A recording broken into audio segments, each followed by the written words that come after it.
सुप्रभात। मैं युवा 16 वर्ष।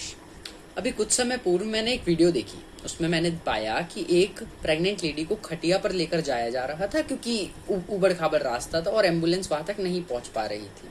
तो इस पर मुझे अनुभूति हुई कि हमारे देश की कितनी बड़ी विडंबना है कि 150 करोड़ से आबादी वाले देश में भी एम्बुलेंस केवल 25,000 है। सरकार कुछ नहीं करती है, जिसका सॉल्यूशन एक ऑनलाइन प्लेटफॉर्म ब्लिंकिट ने निकाला ताकि हर युवा तक जरूरत पड़ने पर एम्बुलेंस पहुंच सके, जो अच्छी बात है। परंतु ये निंदनीय है। 78 साल से हमारा देश लोकतांत्रिक सरकार के कब्जे में है, कब्जा ही कहेंगे इसको, लोकतांत्रिक सरकार के अंदर में है। और 78 सालों से सरकार जो चीज नहीं कर पाई, केवल 5-6 साल की रिसर्च ने ब्लिंकिट ने कर दिया। वीआईपीज को ट्रीटमेंट देना हो तो हेलीकॉप्टर एम्बुलेंस ऑन टाइम रहती है सर, बट कभी आम आदमी और गरीब तक मुहैया करानी जानी हो कोई सुविधा तो वो सालों लग जाते हैं। रिकॉर्ड्स की माने या सर्वेस की माने तो पता चलता है कि सिक्किम के पास 50 एम्बुलेंस है, अंडमान निकोबार के पास 1 और लक्षद्वीप के पास 0। ये कहाँ की ओर संकेत दे रही है? ये तो हमारा शोषण हो रहा है ना एक तरीके से। हमें हमारे फंडामेंटल राइट्स, फंडामेंटल ड्यूटीज नहीं पता है। जितने गवर्नमेंट रिस्पॉन्सिबल है उतने ही हम रिस्पॉन्सिबल है।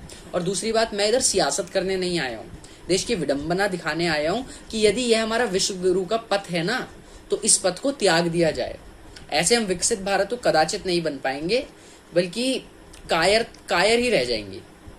और ना मैं लेफ्टिस्ट हूँ ना मैं राइटिस्ट हूँ, मैं पहले भी बता चुका हूँ, दोबारा बताने की जरूरत भी नहीं है।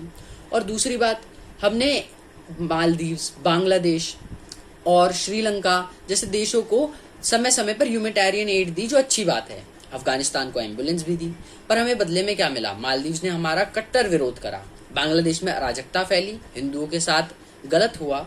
और अफगानिस्तान का क्या ही बोलूं, वहां पे तो गौतम बुद्ध जी की प्रतिमा को तार तार कर दिया गया। फिर भी हमने अहिंसा का पथ चुना, पर कब तक चुनेंगे हम क्या खुद को पाकिस्तान जैसे तुच्छ देशों से ही कंपेयर करते रहेंगे, या हमें आगे भी बढ़ना है? मैं आप युवाओं से सवाल करना चाहूंगा कि कब तक हम जाति व धर्म के नाम पर बढ़ते रहेंगे और ये लोग हमें बांटते रहेंगे?